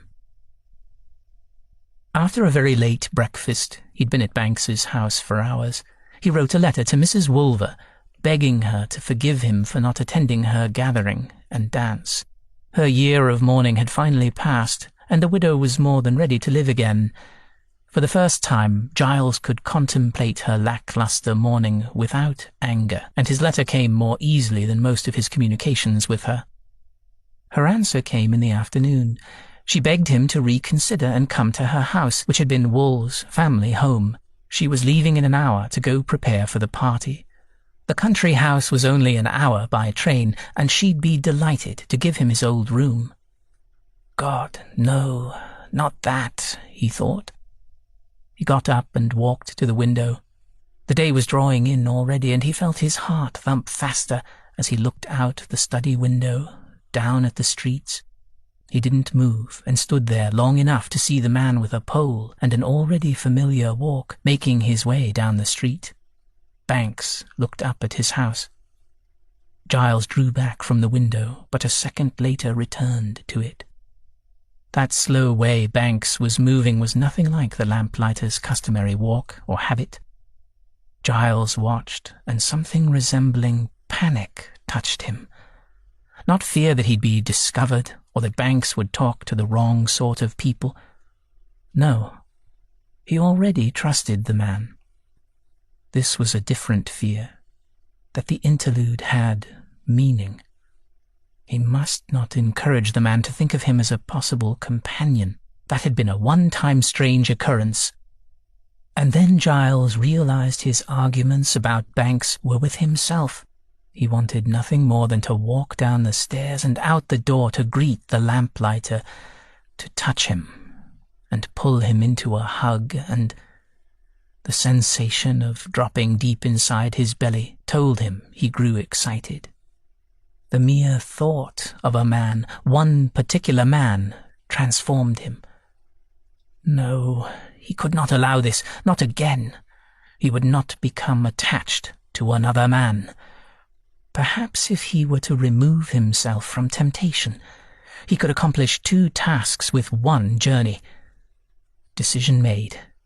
He had his valet pack his bag, and they went to the station that night. He would not stay at Wolver's house, but there was a tolerable inn not far away. The next morning he went to call on Mrs. Wolver. She greeted him with a pretty cry of welcome and an embrace, a rather long and close embrace. He gently disengaged her hands from around his middle and then held them for a second. "Your note gave me such hope," she said. Hope? He dreaded her explanation. "Come sit with me while I breakfast." She led him into the familiar breakfast room, which seemed brighter than it had the last time he'd been there, years earlier. She sat down at the table where she'd already been eating some kippers and eggs. "I thought you'd forgiven me," she said. "I'm not sure what—" "For Oliver's death, of course." He was sitting down as she spoke, and the words made him land rather hard on the chair. "What on earth do you mean, ma'am?" She rolled her eyes and looked the very young woman she really was. She'd been only 17 when she'd married, and was a young 19 now. "Each time we've met since Oliver's death, you've acted like I was his murderer." Grief must explain any coolness in my manner. "I apologize that you should have thought I blamed you." He knew he sounded stiff as usual, but really, how could she have come up with such a thought? "But you don't forgive me entirely, because I didn't make him happy. He wasn't jolly with me, not the way he was with you." He could only stare at her. "What do you mean?" he said at last. "When I was very young, I saw the two of you when you visited on holidays. You were laughing together and so happy." He didn't recall seeing her, but he wouldn't have noticed anyone in Wool's presence. "I didn't particularly long to marry Oliver, but it was an advantageous match for us, as you know." He had a lovely smile, at least when he was with you, and I had no better offers." She stopped talking to eat another few bites. "I did like being Mrs. Wolver, though Oliver and I were hardly friends or even friendly once we were married. I told him we should ask you to visit. He said it would be of the worst taste. Such a strange remark. He was a stubborn man and refused to talk to me about you." Giles tried not to respond, but "I'm sorry" slipped out. "Oh, Oliver was determined to be dreary no matter what I did or said. I could not make him change, and he marched right along until he couldn't stand himself any longer. That's what he wrote in a note to me." Giles said, "He wrote the same thing to me." Maybe if I'd pushed harder, or just invited you to see us, despite his strange admonition, he would have been happy again. So if you blame me, well," she shrugged, "I can see why." Wool was gone, and for the first time Giles could see that under her customary bright air Mrs. Wolver was hurt and angry, and worst of all, she seemed to feel real guilt. He reached over the table and grabbed her hand and squeezed it. "I'm sorry that you should think I blamed you. I should have been less chilly in your presence, but I was truly very sad, and you weren't, and I resented you," he didn't add, because what was the point? There is only one person to blame for Oliver's death, and that is Oliver himself. You couldn't have stopped him. I couldn't have. He was just an unhappy person. She sighed and picked up her tea. "Yes, and I'll wager a part of it was because he loved you and didn't want to." Giles forced himself not to protest or tell her she had to be mistaken. If she would be so honest, he could respond in kind. He said, "I only wish he might have been a different person for your sake." At least he left me young and wealthy enough to enjoy my widowhood." This was the sort of thing she'd said before, but for the first time he understood why she would want to show strength rather than grief in her circumstances. "Yes," he said. In that he was considerate. It was the very least he could do for you. She threw her head back and laughed, and then suddenly she was crying. She rose from the table and fled the room. He wondered if he should follow. No, he didn't have the right to share her sorrow. Instead, he left word that he would go for a walk and return in an hour. As he walked through the pleasant lanes, he thought about Wool. But for once he considered the cost of that marriage to Mrs. Wolver, the harm that had come to her because of Wool's secrets and a lack of passion, too little emotion. Wool rejected love. Giles had thought strength meant staying firm and rejecting emotional entanglements, but perhaps he'd been mistaken. Or as John Banks might put it, utterly, hopelessly, stupidly dead wrong. Quite the opposite of right. When Giles returned to Mrs. Wolver, bearing flowers he'd found in a shop in the village, she greeted him again, this time less fulsomely, but with more warmth. She sniffed the flowers and thanked him, adding, "Forgive my outbursts, or I should say, all of my outbursts." "There is nothing to forgive. We all mourn in our own way." "Bah, Giles Fullerton, I wanted to hate you. But you've always been so calm and reasonable and even kind when I know you were itching to hurt me." "No, not you, I think. Oliver." He was grateful that he'd been actor enough to hide his resentment of her, most of it, at any rate.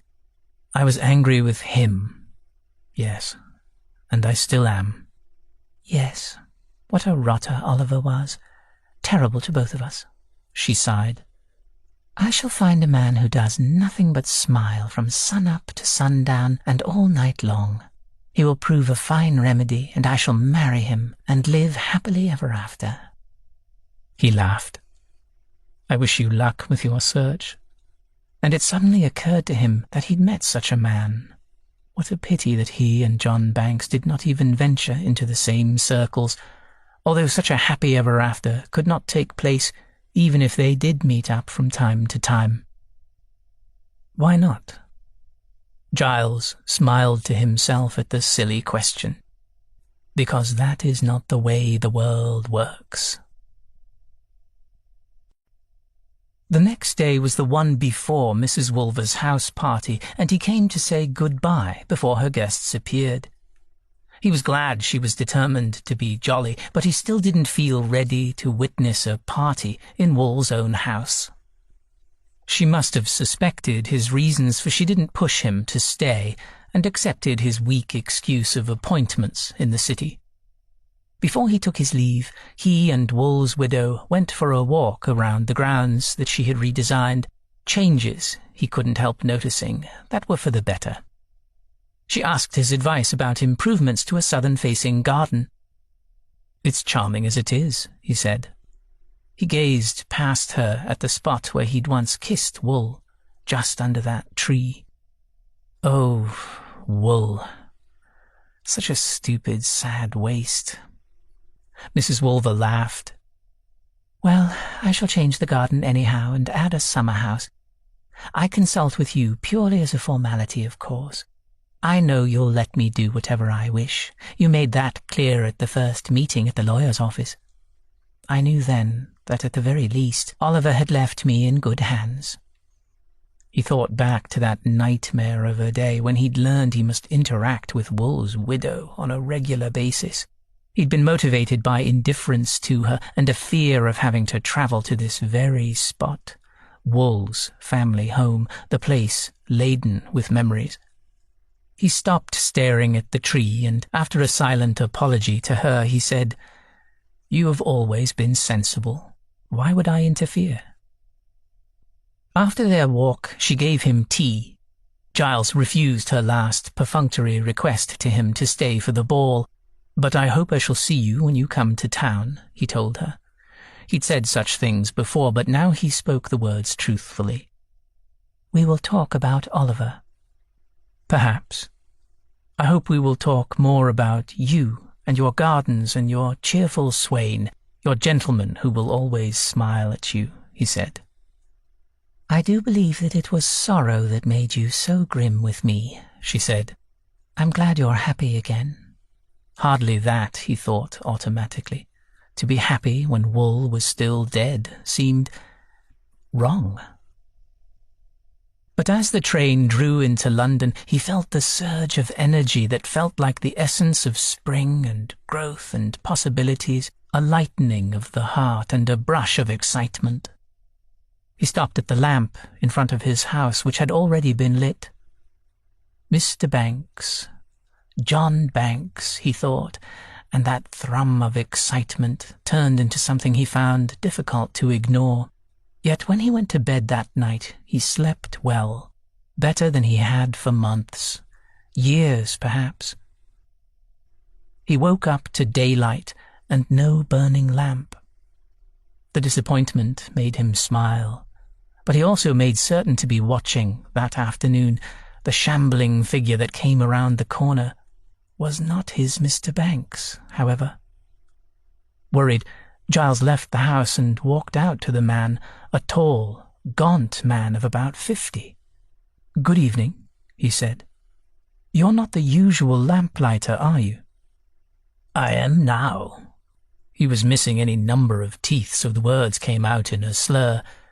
"Mr. Banks don't want this round." Now the disappointment he felt didn't make Giles smile. He stared at the man who stared back. "You all right, sir?" the lamplighter asked, the same words Banks had used. "Yes, I'm fine." He fished a coin from his waistcoat pocket and handed it to the new man. "I'm fine, thank you." He turned and walked away. "Thank you, sir," the lamplighter called to his back as Giles made his way back across the road to his house. Giles pretended this abandonment by John Banks didn't hurt. No, indeed, they had shown each other a kind of tenderness and pleasure, and he would cherish it and not resent Banks leaving his old path by Giles's house. But why? Banks must have done it because of him, Giles. Why else would he leave his route? He wished he could talk to him, find out what was wrong. Giles's eagerness turned into restlessness, and he knew, without a doubt, that all of that lifting of heart as he'd come back to London, all of the secret, happy anticipation had been about Banks, that he had looked forward to seeing the Lamplighter again. His appetite had been about the flesh, but also the words. He wanted to tell Banks about wool and Mrs. Wool and the remedy of a smiling man. He went for a walk and discovered he'd ventured into a less familiar part of the city, a neighborhood with small, cramped, ancient houses, just down the lane from where Banks lived. Enough. This kind of behavior would not do. He turned about and decided to attend to his responsibilities. He knew he must soon go into the country. His family did not own as much land as Wool had, but the books were in shambles because his father had no interest in that sort of thing and counted on Giles to check the sums and expenses. He'd neglected his father too long and would send him a letter and a gift, perhaps a book.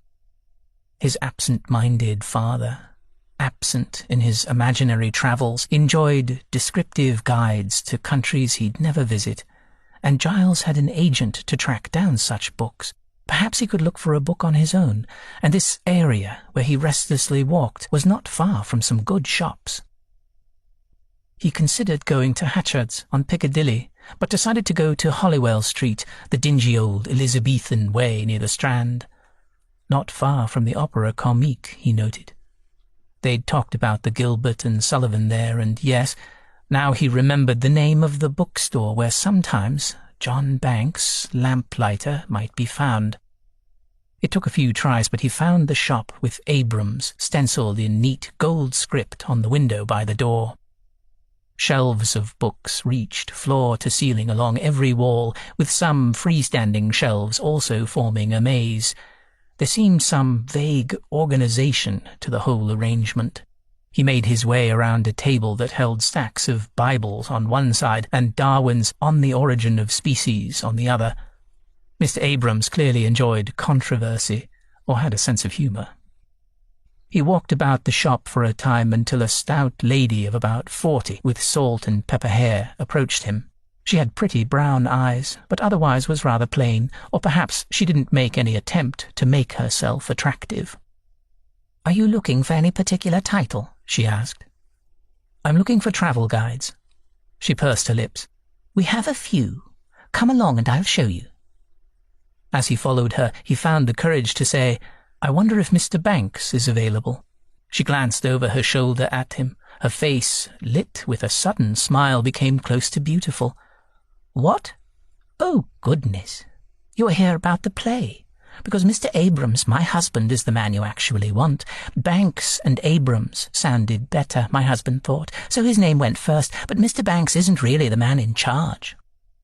He picked out the words that seemed important. "The play? Oh dear, I can tell by your confusion that you're not the man we're waiting for. I thought you might be, because we've been hoping he'd stop by today. He said he would if he had time." She stopped in front of a shelf and waved a hand. "Here you go, sir. We have a few guides to foreign lands, but if you need one for London or other English cities, they're on another shelf." "You're expecting someone to come here to talk about a play, and Mr. Banks helped to write it?" "Yes, we're expecting a theatre manager, but really I shouldn't be talking about such things, not before the contract is signed." He said, "No, of course not," and reached for a guide to Egypt. Have Mr. Banks and Mr. Abrams written more than one play?" Of course. Banks hadn't been talking about plays that he performed only in his mind. Giles felt like a fool. "Heavens, yes." Her mouth twisted and her large eyes narrowed. He couldn't help smiling. She said, as if talking to herself, "It wouldn't hurt to talk about the others. That's not inviting bad luck." "No," he agreed. "And you say you're a friend of Mr. Banks?" She finally appeared to focus on him, and then her eyes widened for a second, then narrowed even more. Her face was as mobile as a music hall actor's. "He has an interesting variety of friends, does our Mr. Banks, but I cannot recall him describing such an obvious—" She hesitated, and he wondered what she would say. "Such an obviously well-to-do sort of person, although you do resemble his ghost." "Oh, does he know real ghosts?" She shook her head, and a pencil slid from her hair onto the floor. He picked it up and handed it to her. Pushing the pencil back into the bun at the back of her head, she said, "No, the ghost is one of the memorable people he meets. 5 miles every night and 5 miles every morning. He meets a great many interesting sorts. He's used quite a few in the plays." "What did he say about the ghost?" She frowned, her dark brows nearly meeting in the middle. "I suppose I really shouldn't speak of their work. Mr. Abrams dislikes it especially. Mr. Banks and Mr. Abrams have gone to take their midday meal, the ordinary, over at the pub." She pulled a man's watch from a pocket and flipped it open. "If you have questions, they should be back in a few minutes." She tucked away the watch with an air of finality and then ran a finger over a large red volume on the shelf. "This is a book about Central Africa, quite an interesting one, too. You might wish to take a look." He took the hint to drop the subject of plays and pulled the book from the shelf. "Yes." He flipped it open and pretended to examine the engravings. "This will do. I will take it, and the other one about Egypt." He was suddenly sure he didn't want to be in the shop when Banks returned. His heart seemed to thump too hard and fast, and he had trouble pulling in a breath deep enough to bring him oxygen. That had to be the reason his head swam. He carried the books to the small counter where Mrs. Abrams accepted his coins with a solemn air. She carefully wrapped the books in brown paper and then twisted twine around the package with deft fingers. The sun managed to shine over the houses across the cluttered narrow street, sending several beams of light through the bow window at the front of the shop. The rays shone on a cat that lay asleep on top of a pile of books. This was probably a spot the cat sought on other sunny days. A comfortable chair sat nearby so a human might also enjoy the spot of sunlight. "This is a pleasant place," he said. Mrs. Abrams gave him another flash of her remarkable smile. "This establishment is my pride and joy.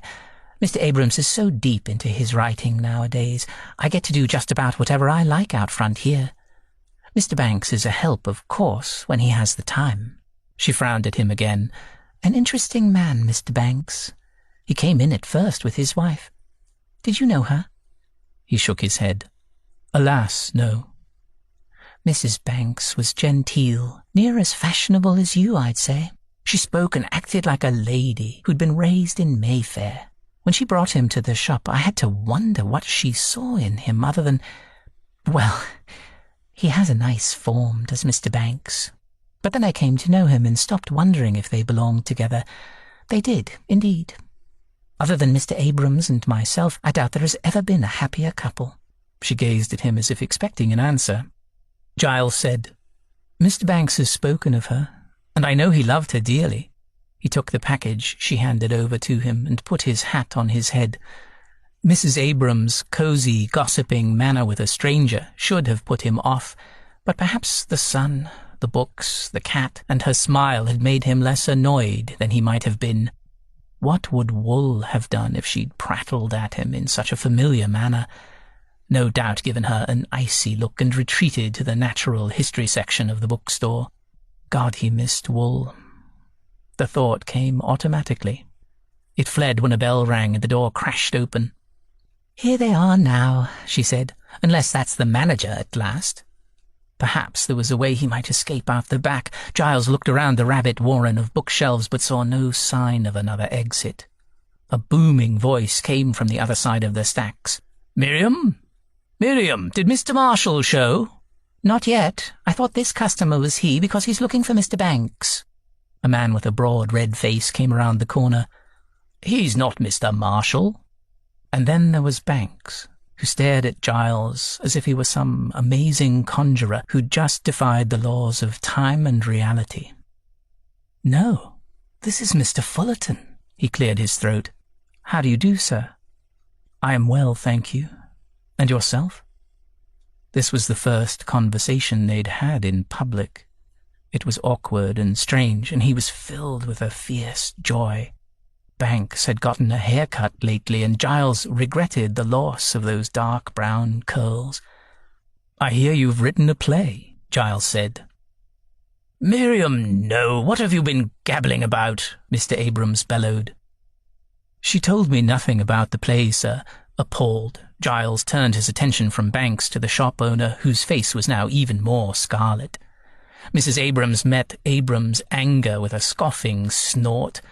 "Oh, go on with you, Mr. Abrams. You're too superstitious. Besides, I told you, I thought this gentleman might be Mr. Marshall, and I didn't say a thing about plot or—" "You've no right to talk about plays that aren't—" "Why ever not? You bring up the topic every—" "That's not the same. It's my—" "The rules don't apply to you, you're saying.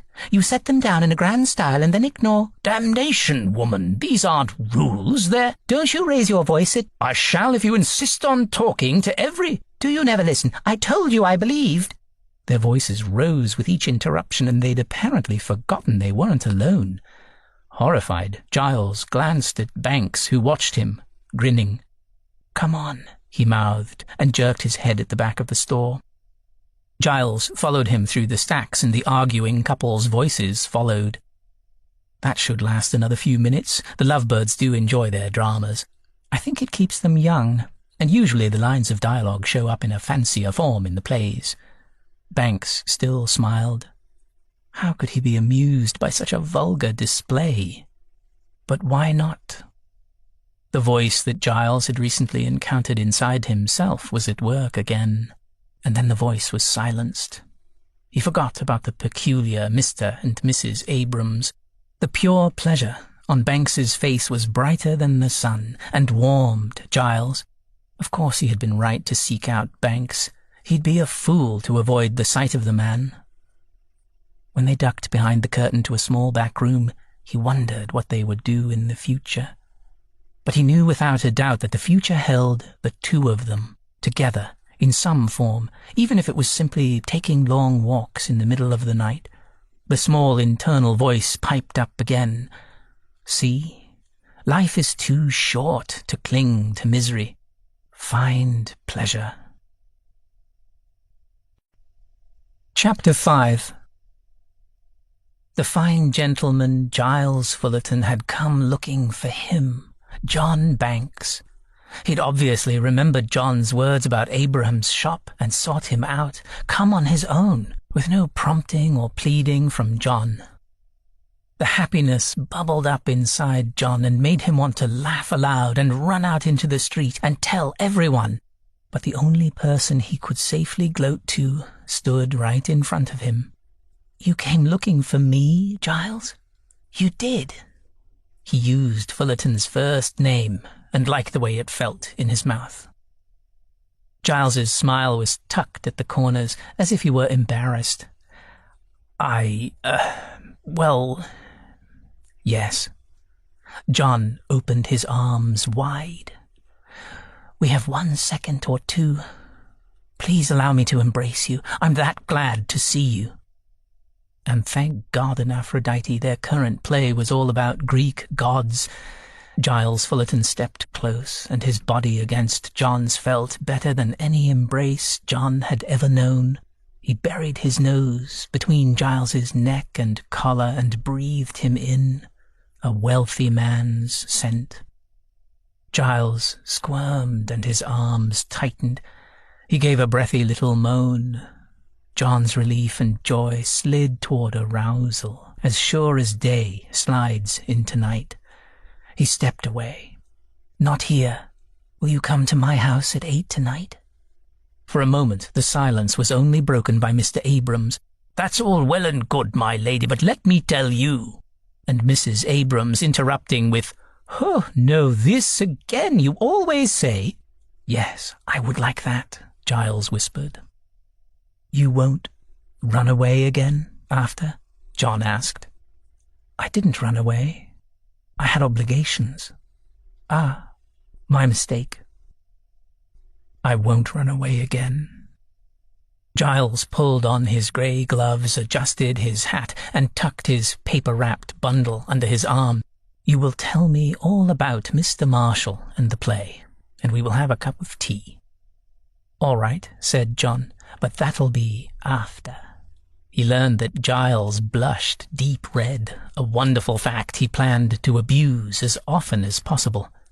John walked his friend to the door through a suddenly silent shop. Mr. and Mrs. Abrams had probably retired to their apartment upstairs to make up after their battle. Soon very different sorts of muffled cries would echo through the bookshop. 8, he reminded Giles. "Yes, I shall be there." Giles sounded grave, as if he were making an oath. He strolled out, and John watched him tip his hat to an old lady across the lane and then walk away around the corner. John's ghost, a solemn young squire, had turned out to be far more interesting than any kind of spy or cutthroat pirate, an ordinary gentleman who made him want to sing with joy. Mr. Marshall showed up about an hour after Mr. and Mrs. Abrams had returned from their apartment. The busy theatre manager had a contract that Mrs. Abrams read carefully. She was the daughter of a lawyer. Even if this Banks and Abrams show, an elaborate production that would feature orphans and a singing bandit and several pretend centaurs, was only a moderate success, John would make more money than he saw in a year of lamplighting.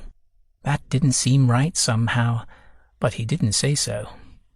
"Banks and Abrams will be as big as those blokes who do the operettas," Mr. Marshall promised. "Your little song about stealing from the rich and the richer will go over well with our audience, Mr. Banks."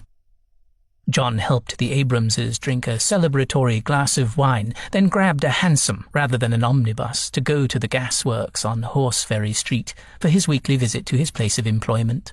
After all, some day soon he would be made of money. That evening he lit lamps faster than he ever had in his life and then raced home with the pole rather than take the time to return it to the shed. By the time Giles appeared at his door, John had managed to bathe, clean an already tidy apartment, and work himself into a nervous state that would suit one of their plays' die-away virginal heroines better than a stolid lamplighter, which was how John thought of himself. Giles held a blue tie in his hand, and it took several seconds for a muddled John to recognize it as his own. "Come in," he said. He felt unusually uncomfortable and supposed his discomfort would transfer to the sensitive Giles, who seemed to fall into awkwardness the way other men fall into step when walking together. But no, Giles strolled in, taking off his hat and coat as if he belonged there. He even ignored John's offer to hang them up and went to the mahogany coat rack himself. Giles did a slow circle, examining everything in the room. John said, "Is there something wrong?" "Not at all. Though I recall the last time I said I liked your rooms, you grew short with me." "Oh, right. He'd been touchy then as well." "It's you," he burst out. "I'm not used to having someone be so important." "Really?" Instead of looking appalled, Giles grinned at him. "Come now. You think I'm important. That's precisely how I see you." "What?" "I don't know you as well as I'd like to, but what I know of you is entirely new to me and important. It's as if you're a captain on a ship heading for new lands, and I'm your passenger. The difference between today and the last time we met is that now I understand I can, that I should, take this journey. I'm eager to find out where we will go. I'm here with an open heart and a free will." "Good glory, you sound like Abrams," John said, impressed. "Or me," he added, because he too could reach heights of drama. "Yes, and I don't sound anything like myself. I like the change. I like it a great deal." Giles laughed as if he'd said something hilarious. "I love it." "Well, good." John, who enjoyed words, couldn't find any good ones at the moment, so he picked another language and pulled Giles into a warm embrace. This time, when their arms about each other turned from an affectionate touch to passion, he went right along with the change. The kisses with hungry mouths, the scrambling at clothes, such a glorious exchange of bodies he had never known. Afterwards, as they lay naked in his bed, Giles's head pillowed on John's arm, his crooked leg thrown over John's hip. John told him about the play and all the money he would get. Giles frowned. "That's less than my father pays our steward annually." John gave a dismayed bark of laughter. "Ha! I forget how different you and I are, Giles. Our worlds are worlds apart." Giles moved closer. "No, I think we are on the same path. The one person I loved, the one who died."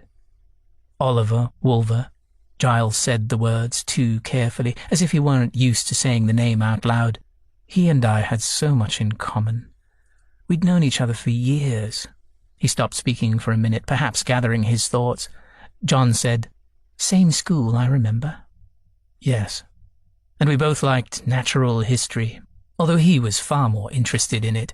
We read the same books, knew the same people, and the truth is that even when we most cared for each other, the times we, might have been like this, naked after making love."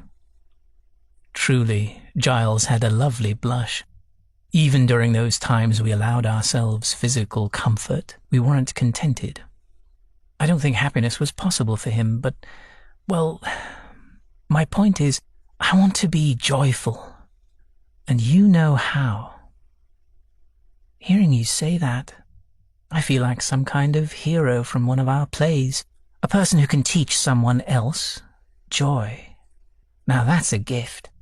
But I keep running up against the plain fact that a lamplighter and a gentleman, that's not a natural match for a friendship. It won't be as if I could ever go about with you to your clubs and what not." "No," Giles agreed. "But a gentleman and a playwright.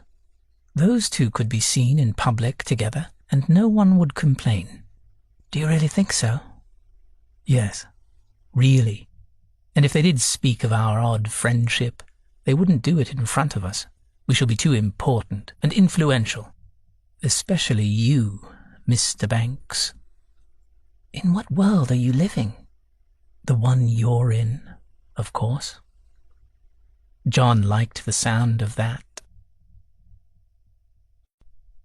This has been The Gentleman and the Lamplighter, written by Summer Devon, narrated by Mark James. Print copyright 2015 by St. Martin's Press.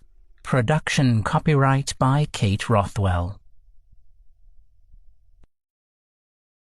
Audible hopes you have enjoyed this program.